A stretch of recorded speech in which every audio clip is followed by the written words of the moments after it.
Good afternoon and welcome to today's live LBMA webinar. We are delighted to welcome you to listen to Ruth Crowell, CEO at LBMA, Allan Global Commodities Director at Malca Amit, Brian Hayward, Head of Loomis International UK at Loomis International, and Mark Woolley, Managing Director at Brink Limited, as they talk about the logistics of moving gold throughout the time of COVID-19, clear up any misconceptions surrounding this, and set expectations for transporting gold in the future. If you have any questions throughout this webinar, please feel free to enter them into the question panel of the webinar, as you can see on the screen. Our panelists will try to answer them at the end, should there be time. But for now, I shall hand over to Ruth, who will begin by setting the scene for us. So Ruth, whenever you're ready. Thanks very much, Taylor. And thank you so much to my esteemed panelists for taking the time out to speak to everyone today. As Taylor mentioned, we're wanting to give some information in terms of how the market has been functioning, particularly when it comes to logistics. This is something that's been a key point in terms of my communications with the industry, but also, I would say, press interest, etc. So hoping to get to some of the facts and clear up any misconceptions, as well as give some indication for the future. I think, but first, let's talk a little bit about how has the market been functioning. LBMA's role during the pandemic has really been ensuring that London remains open for business. And I'm happy to report that 12 weeks on, that is certainly the case. There has been smooth operation from all the infrastructure providers, including the vaults, as well as the benchmarks. And also, I'm happy to say we've had some record volumes in terms of London. So if we just turn to those numbers for a moment, we have a record gold stocks of 425 billion. Our average daily volume has jumped from 45 billion in 2019 to it's now at 62.5 billion. And actually on Tuesday, we had the highest day recorded so far, which is 114 billion US dollars. And I was corrected by my esteemed panelists prior to the call that obviously the price changes a lot. So for those industry folks out there, we're talking about 67 million ounces going through London on a single trading day on Tuesday. So there has been good news in terms of certainly London is opening and functioning, but there's definitely been some challenges that as a global industry we're facing. And as I mentioned, the logistics is part of that. So if we turn to the challenges, the main thing we wanted to address here is, I think we talk about logistics, and I think rightfully so, like the carriers could be a bit sensitive because it is not a failing on the carrier side. For those of you who aren't aware, gold traditionally travels via passenger airline. So if less people are moving around the world, that means there's less flights for the gold to travel on. And less availability for that. So disruption to passenger flights have in fact impacted the availability. But I think a key message we wanted to get across is that metal is moving, metal has been moving, however, flight availability is less. So there's been the adjustments, I think, as the world, in many senses, we've all adjusted to new life during the pandemic in terms of supply chain, but also in terms of daily interaction. But certainly the flights will be part of that. And we'll get into more of that later on. I think the other aspect, certainly we've seen in terms of industry disruptions and challenges have been price dislocations. And I think we have a live situation, certainly with what's happening in the COMEX and in New York. At the end of March, you saw quite a premium being traded. And quite a lot of volatility between the two centers. And that's actually resulted in record stocks now being held in the COMEX. But I think part of the point of today was to let the operators who are really dealing with this on a day-to-day basis give some facts in terms of where there are challenges, where there's not. Certainly we saw at the end of the March when you're having the premium and the EFP at reaching levels of say $60 when it normally trades about 1 to 2. A lot of this was due to news stories coming out that Ticino, which has 3 major Swiss refiners, shut quite abruptly over the weekend. And so there were concerns that people holding positions would not be able to deliver. I think subsequently we've seen a lot of delivery, and we'll talk about that. But on the other side, certainly in Asia, you've seen trading at a discount. And that's partly because certainly in China, gold is held for a rainy day. And it was certainly viewed that that rainy day had come and that they needed to sell gold in order to get cash. But now that the world has gone back to work, you've started to see that normalize. But we have seen certainly in terms of dislocation between venues. And I think more recently, with what's happening between the June contract and the August contract, you're also seeing dislocation intervenue, given the way things are working. So I think with that kind of overview in terms of how the market is functioning, the challenges on logistics, I want to open it up to the panel to talk about how are things moving now, certainly from your perspective, and open with Allan Finn to answer this question. Thanks, Ruth, and good afternoon, everybody. As Ruth outlined, the primary way that traditionally secure logistic companies move gold around the world is on passenger flights, which is unknown to quite a few people out there when you go on holiday. Why we use passenger flights or prefer passenger flights is they're a point-to-point service. We know where they're taking off, and we know that where they're landing. So while they're in the air, they remain relatively safe for us from attack risk. And that generally, in a normalized world, is our preferred method of transport. We've always had the other methods of transport as our disposal. It's just how we, as carriers, decide to utilize those tools relevant to the situation in which we find ourselves. So going back to your point, there has been a huge drop-off in passenger demand, which has led to a drop-off in passenger flights, which in turn has led to a drop-off in capacity. But the world is still moving things logistically, and so competition for that space on the planes has in fact increased, and that in simple economic terms has meant that we have had to pay more for the space that we want to get on those planes if we're going to execute it. There is an important balance to draw in there, and the airlines are not completely mercenary about things.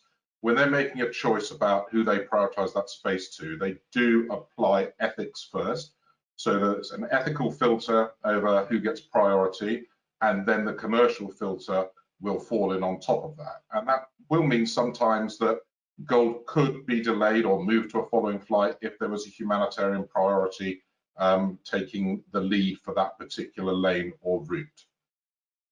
Passenger figures, I mean, it's interesting to look at the London Heathrow pre-COVID passenger figures. They're down 7% of what they were pre-COVID, but the freight figures, surprisingly, are only down to 44% of what they were. So although we've seen, 93% of passenger footfall drop off, we've only seen 56% of cargo volume fall off at Heathrow.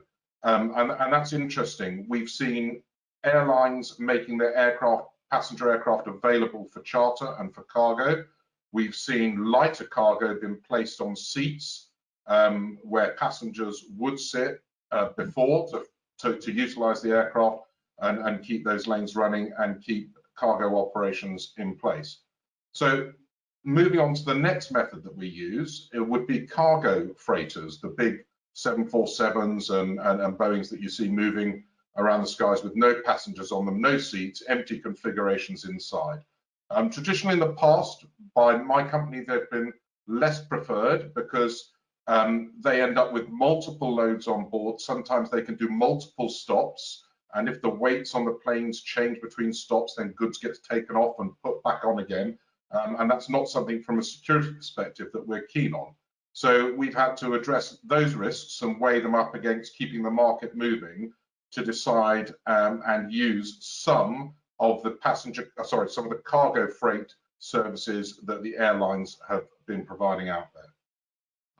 The final solution, which all of us have found ourselves presenting to customers and using during the height of this period, is perhaps the most expensive, which is a dedicated charter aircraft. Now, we can actually charter an aircraft that could take up to 90 tons of cargo on board to move stuff around the world, but that has to be balanced against what our insurance limits are that we can guarantee to the market and to our customers for moving those goods, and also what our risk appetite is. I don't think my blood pressure could cope very well with 90 tons of gold flying transatlantic during a light storm.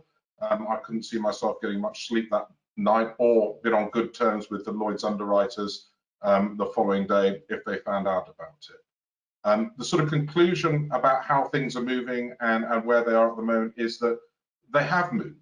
And I think the volumes that we've seen in COMEX that you identified, we're from 9.6 million ounces of physical stock to 26 million ounces.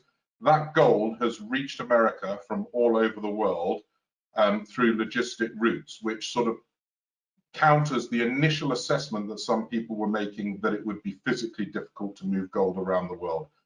Those figures are testament to the fact that it has been done and it will continue to be done. So I think the market can be reassured that if they want metal moved, we can find a way to move it. It's how we mix up and match the various tools that we, as secure logistic providers, have at our resource to apply and to use. Thanks, Allan. It's quite comprehensive in terms of many of the options out there. I think as a private citizen, certainly, I've been noticing my neighbors and colleagues we're directly under the flight path. So there's been less planes going, but every time they go over the building, lots of people upset of, how are people coming into the country? But certainly it's been reassuring to know how much has been converted, as you're saying, in terms of from passenger to freight. So it's not necessarily people being held in that, but I think the points on cargo are very interesting. I also think the points, as you say, in terms of decisions as to what to prioritize, that ethics is first and foremost from the airline's perspective. Obviously there's profit, but ethics is the most important. I wanted to open it up to Mark and Brian to come in, particularly if there's something you disagreed with in terms of what Allan said. But also, we talk a lot about gold, certainly other precious metals. How are those facing? I'll take it to Brian first and then to Mark. Okay, just following on a couple of points from Allan and what you said initially, Ruth. It doesn't go on every passenger aircraft, not as every passenger airline is approved. So we're very conscious, all of us, that we will only use approved airlines, approved airports, and approved flights. So not every flight taking off from Gatwick or Stansted will have any gold sitting on it. So we shouldn't worry about that too much. Having said that, we've seen also good flows, and I think pretty much what Allan was saying, there's been more movement in this last period than we've seen for quite some time, and I think we've risen to the challenge, all of us, and made sure that the customer requirements have been met. Great, that's wonderful, and I'm happy to. I think that strong message about metal moving. Mark, you're going to come in. Yeah, I think Allan said it pretty well, actually. The initial speed with which airlines stopped flying, I think, took everyone by surprise a little bit. And there was a period where we were maybe short of a few answers, certainly cost-effective answers for our customers. But all of us, we started using new routes, new airlines, freighters where appropriate, different airports. And I think between us, we rebuilt our model pretty quickly. I must say, while the gold market was very demanding, in general, we've had quite a lot of understanding from our customers over this period for the challenges we've faced. So it's probably a good opportunity for us as an industry to thank them for the patience that they showed during what was quite a difficult time for us. No, definitely. I can only imagine. Certainly for those of us who have the luxury of working remotely, that's not obviously the case for the carriers. You are out there every day. So I think I want to, in terms of next questions, I think it's moving on to what the biggest challenges have been for moving metal. COVID-19, obviously, in terms of the virus, but I think if you take it one step past that, I think one for you, Brian, in terms of what would you see as the biggest challenges? So thanks, Ruth. I think from our side, we've typically worked as a group of people where we work from one base, and you just talked there about working remotely. We've got pretty much 50% of our staff currently working from home. So that would be typically our finance, sales, shipping teams are all working from home and have been now since the initial lockdown. You mentioned 12 weeks. I can't believe it's gone that quickly. So all of those teams are working from home. But on top of that, it goes without saying that our operational staff, our physical operation staff, our vaults, our drivers, our crews, our security people do have to go to work every day, and I'll cover that a little bit in a minute. So we have seen challenges around that, but I think everyone's risen to the challenge very, very well, and we've been very, very pleased. And it will make us look. We've talked about it as a management team for the future. Maybe we will do things different in the future, because we've always been very, very focused on having the team together all the time, which is great, but also giving some people, you know, the options, other options as well. Then secondly, was covered slightly in the first question, but secondly, the challenge has been around airline capacity. So we saw, rightly so, and as expected, capacity being cut across the whole airline industry, and that's been massive for us. But what we've been able to do between us is work with the individual airlines, work with on relationships we already have there with them, and some new relationships as well, and open up as many flights as we can on the scheduled services. So that's your passenger lines. Allan mentioned about the freighters, but also the charters. I think we've all done probably more charters in the last couple of months than we've done for a long time. So that's been really, really good as well from that point of view, in terms of getting the delivery and getting physical stock around the world. And I think we've all risen to the challenge on that. And then we've also, with the airlines, also very much part of it. Each airline has its own airline vault, pretty much, particularly in London.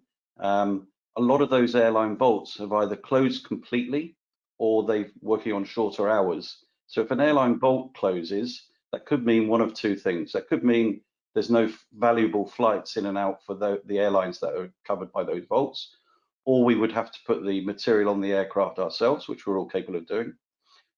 Or if it's restricted hours, that means restricted flights. So there are one or two of the major airlines who are now working restricted hours. So we've had to again work together with the airlines, with the vaults, to make sure that happens.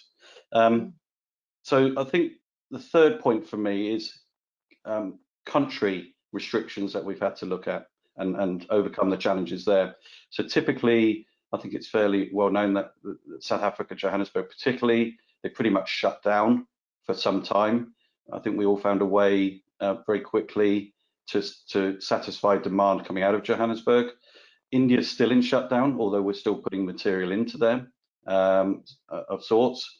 And then also with Turkey, with some of the airline restrictions and the airport closures. So it's not just those three countries, but there are a number of countries that we would typically move high values of metal in and out that gave us those restrictions.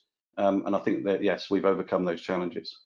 Okay, so Brian, in terms of restrictions at the airports, it sounds like that's been a significant theme. And Mark, if there's anything else you want to add to that before we sort of move on, in terms of challenges of moving metal, I mean, it's been comprehensive. Yeah,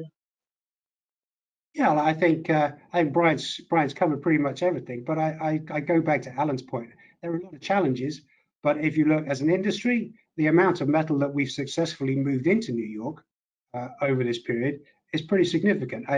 It's probably not far off the total amount of metal that would have been mined globally during this period. And that would have been challenging at the best of times. So I think it demonstrates as an industry that when our backs to the wall, actually we can be quite innovative and quite flexible and still get the metal where the customers need it to be. Definitely. I think we'll take it to the next question in terms of, and Brian started to talk about this a bit, in terms of what regions and airports you've seen the most disruption. And I think, Mark, I'll ask you to lead on this one. The other aspect is it's parts of the supply chain. Certainly miners were getting a lot of headlines in terms of having disruptions from their perspective. Do you want to comment further on this? Yeah, I think there are probably two things that I would stress. Firstly, partly it's a question of demand.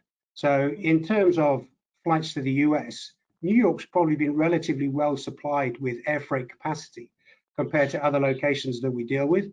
But there's been an unprecedented spike in demand, which has prevented us being able to get all the metal there in the time that our customers would have wanted. But under normal circumstances, with the levels of freight available, we wouldn't have struggled to ship metal into New York. We might be discussing why we had a problem getting metal into India or China. So people talk about disruption, but I think you have to take that in the context of the fact that actually there was an unprecedented spike that I haven't seen in 20 years in the market.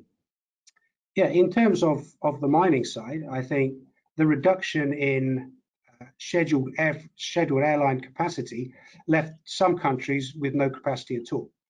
We do a lot of work in Latin America, Asia Pacific, and Africa on the mining front, and some African countries ceased allowing people to enter, so there were no commercial options. That meant we had to charter aircraft to fly the doré to refineries in Switzerland, Dubai, or down to South Africa. So where before we might have chartered an aircraft to take the doré from the mine to the international airport of export, now we're talking about an intercontinental charter on a Boeing 737 or an Airbus 319. So we're lucky at Brinks that we're a licensed air operator in South Africa, so we had access to a lot of commercial charter operations. And so as well as transporting the doré, we're going to be able to help the mines transport their staff to and from the mine sites. So I think it's a very valuable service. I mean, not only do they need to get their staff to work, but the mines are very reliant for the doré on their cash flow. And without this kind of service, I think they would have been in a much more challenging position.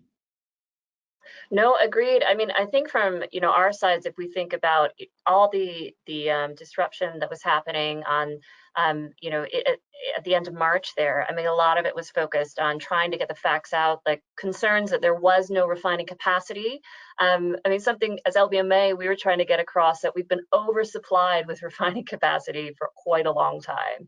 So, as important as those Swiss refiners are, there are a lot of options out there. But I think the other one that addresses both those points was the news story coming out about South Africa shutting and trying to ensure that the message was getting out that Rand had been identified as essential business. It was required to prioritize African mining. And I think some of the questions we've got coming through is just a follow-up on this in terms of how would you have, it's for Brian, in terms of how did you see the Joburg situation resolved? I mean, I would have thought certainly Rand getting that government recognition was part of it, but do you want to come back further on that? I think it was that definitely, Ruth. I think that was a big part of it, and us talking to the Rand refinery at all levels, and them obviously lobbying locally to get that release, but also working with the airlines locally again, and our offices in Africa, in South Africa, and our partners to help support that. Because you need all parts of the jigsaw. It would be okay if Rand were allowed to open and produce, but we also needed the other parts. And initially those were charters, certainly, then followed closely back to the scheduled airlines. So I think it was many parts of the jigsaw and people like ourselves pushing hard to make sure that we could get that supply and meet the demand, certainly in New York and other parts of the world. Certainly. I mean, I remember from some of our conversations on these weekly calls about at the very beginning, getting insurance to approved charter was a question mark. So the fact that you've gone from, yeah, it's approved to there's been record numbers, is certainly an unprecedented time. I'm going to move us around the world, I think, out of Africa and into New York again. Certainly, we're getting a lot of questions on this. So in terms of the next question, in terms of the high levels of COMEX deliveries, how has this impacted you? So Allan, asking you to lead on this. And there's also some follow-up questions in the chat as to how much gold has been shipped since the spike. And if you can give any more in terms of including shipping for the conversion business. But I'm also conscious there's only so much that can be shared from a security as well as a confidentiality basis. Okay, so looking at the inflows into the COMEX in New York, I think the first thing that we all need to remember is New York as a city has been particularly hard hit by this pandemic, and the population of New York have felt it to the core. We need to understand that as well as being a global financial center, it's a center of humanity as well, and there's definitely been an impact for the population of New York, and we all feel for them in terms of what they've been through. That said, the market has continued to function there, and we've talked about the volumes, and just to put a little bit of flesh on your questions, the best place to go for these answers is the official statistics rather than our commercial position. and the Swiss figures for last month were 117 metric tons from Switzerland to New York, and that will give you an indication, if you look at that as a single producing country, as to the sort of volumes that have moved physically, from different countries into there. We can, you can also make assumptions about domestic US production and Canadian production that could come down, but I don't think any of the carriers are going to put their specific figures out in the public domain, because it would impact our customers' confidentiality. Where we have seen a difference, as Mark, this is the flows into New York are unprecedented. Even during normal business, we've never seen anything like this. So we've had unprecedented flows at a time of reduced aircraft, and still the gold has continued to flow in there.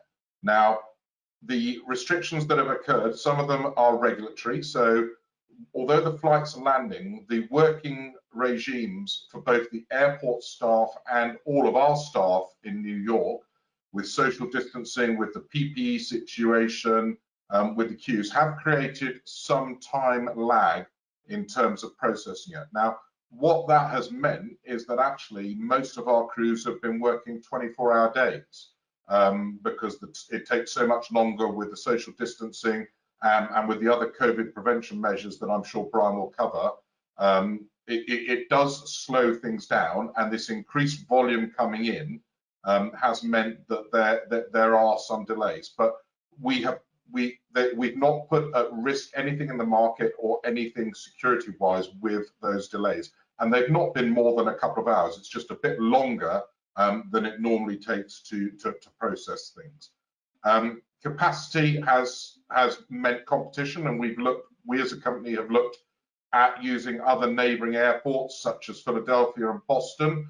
We haven't had to, but we've had that up our sleeve as contingency should the demand go in.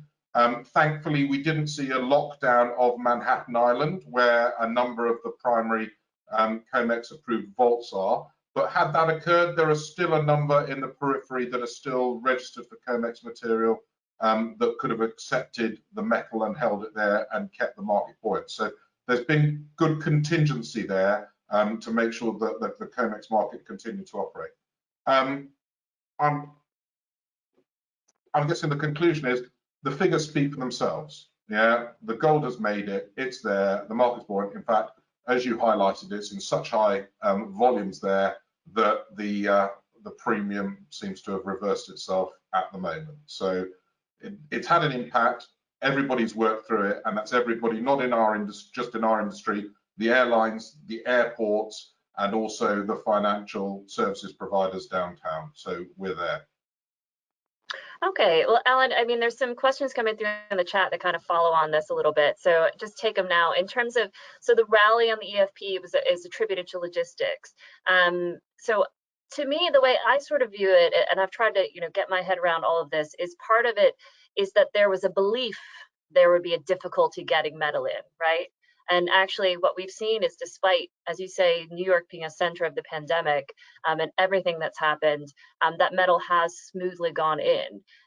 But were there challenges in terms of getting metal in? I mean, the numbers speak to themselves in terms of logistics providers being successful in doing that.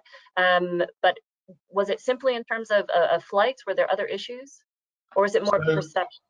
I mean, my first point to make about that is that the rally on the FP, I'll let the traders in the market decide what motivated that price change. The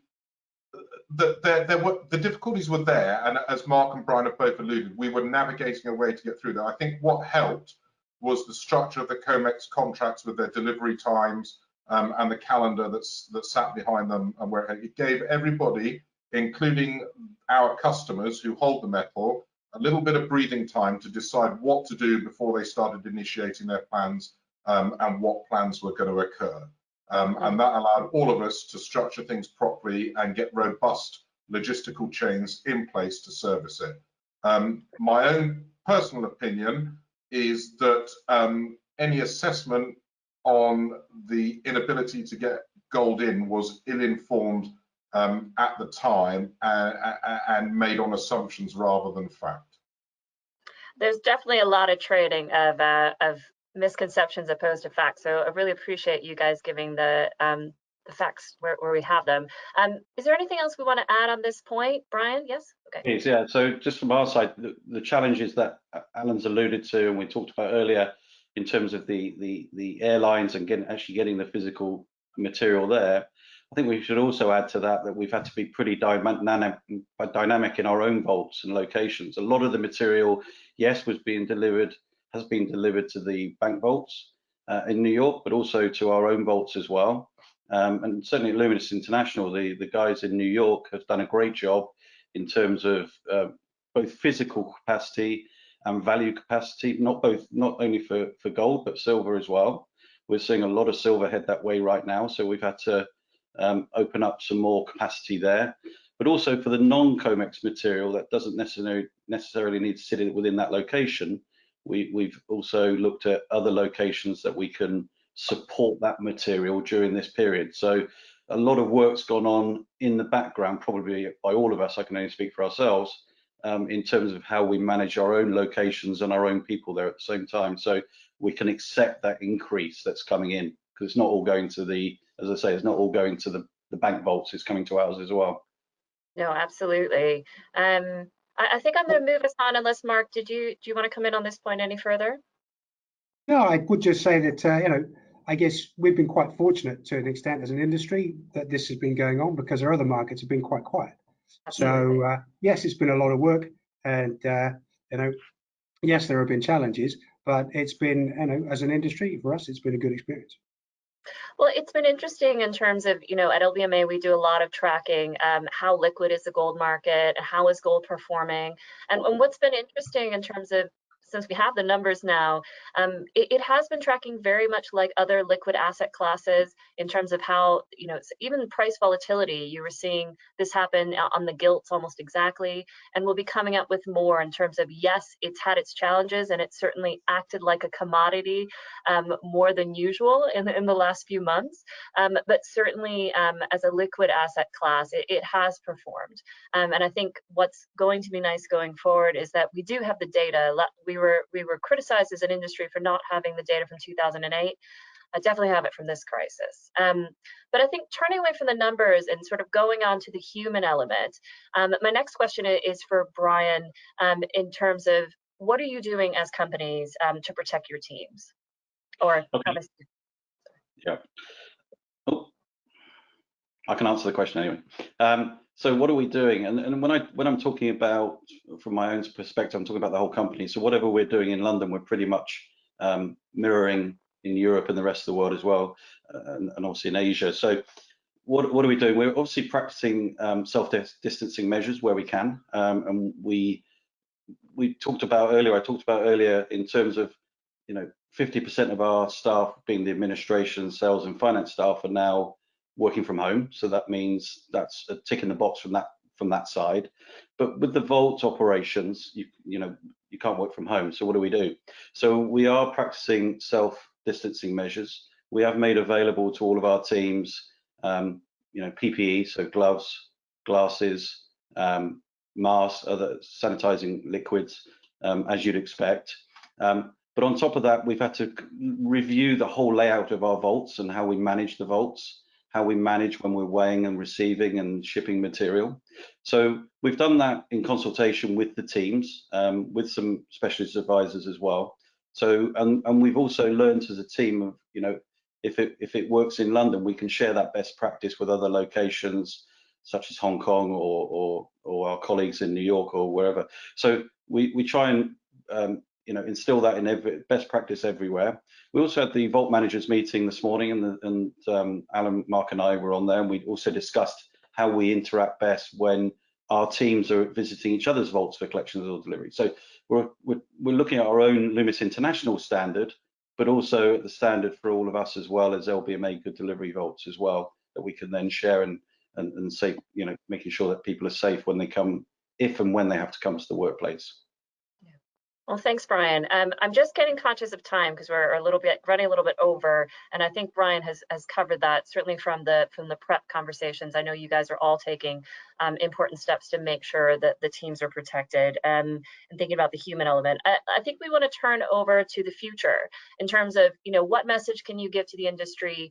This one's for Mark, in terms of what's logistics going to look like in the short, medium, long term, just from a broad stroke perspective. Yeah, I guess the answer that our customers probably don't want to hear is that that it's going to be more expensive in the future. But unfortunately, I think that probably is the case, certainly for the short term. This crisis is going to cost the airlines north of $300 billion, and they don't expect to return to their pre-COVID schedules till 2023 or something like that. So, as the guys were saying, we rely on passenger aircraft, and until those schedules come back, capacity is going to be constrained. And I think that's going to set a new benchmark in terms of price that the airlines demand for the freight. So on some lanes, not all, but on some lanes, I think you'll see an increase in cost as a result of reduced capacity. On others, I think our customers won't be able to experience the same delivery and collection schedules that they've had because there'll be fewer flights. And some locations are still going to have to rely on charters for a bit longer because those commercial solutions aren't going to be in place. But I think that's that's the downside.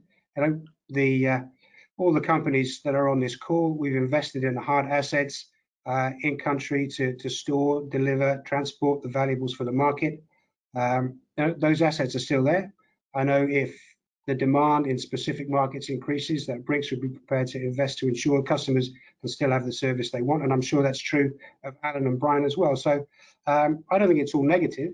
And on the positive side, I think the experience has made us question some of our assumptions, change our practices, look at new methods of shipping.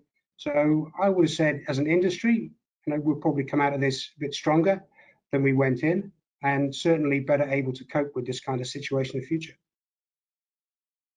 Great. I think, the sad point I take from that, maybe just as a personal holiday traveler, but, less flights, less people moving, it's going to affect all of us, meaning some of the cost of that is going to go up. But it does continue to make gold and precious metals attractive as a marketplace. So I think having weathered some of the storm and continuing to do so, and certainly I have been reassured in terms of, I think Allan and yourself, Mark, mentioned in terms of looking at capacities around the world and sort of planning for even worst case scenarios than we've currently experienced. That there is a lot of forward thinking and business continuity. So we always learn from getting challenged.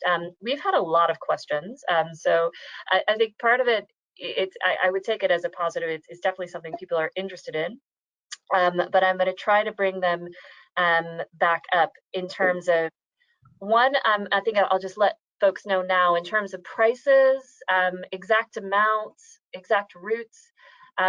For the safety and security of the people who are transporting this, we can't talk about that. And I'm still really delighted that you guys took the time to take part today, and really appreciate it, because I do get the security challenges there. So also from a competition point of view, we can't talk about prices apart from what's been said already. If you guys do want to come back in on that, I'm sure the audience will be delighted to hear. The other was in terms of India. I can't remember who mentioned India, but I know that the market's wanting to know, when India gets out of, what are you guys expecting as carriers? Because you tend to obviously be at the coal face. Brian, you're nodding. Do you want to come in on this one? I can take that one. Yeah, we're already preparing for India opening. So we've done a lot of preparatory work all the way through COVID for all countries anyway. But because we know how important India is a market to us, we're watching it very closely. We've got our own people there. We have very regular conversations internally, so we think we're ready. I think nobody can say what the Indian government are going to do and when they're going to open up completely.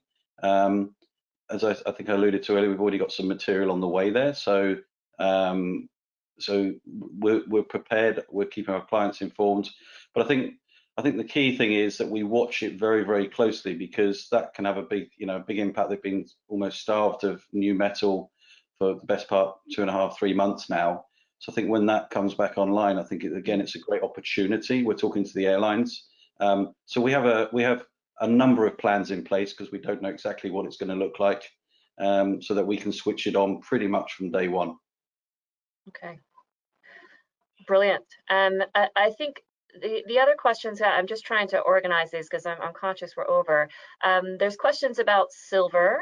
The other is a question about, do you think that given the disruptions to the industry that this increases potential for fraud?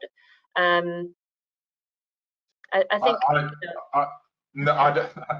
I think it's actually, it mitigates the potential for fraud. People are paying a lot more attention to what's going on, where they've got stock, what they're sourcing, where they're getting it from, and the opportunities for somebody to enter the chain of custody that all three of our companies provide are far reduced with the demand on space and volume and our resources at the moment. So I would say the opposite, that the chance of fraud is less from a physical logistical perspective. No, certainly. I mean, I would agree with that statement. I don't know, Mark, if you want to address the silver point. We've talked a lot about gold today in terms of disruptions, or even on the PGMs.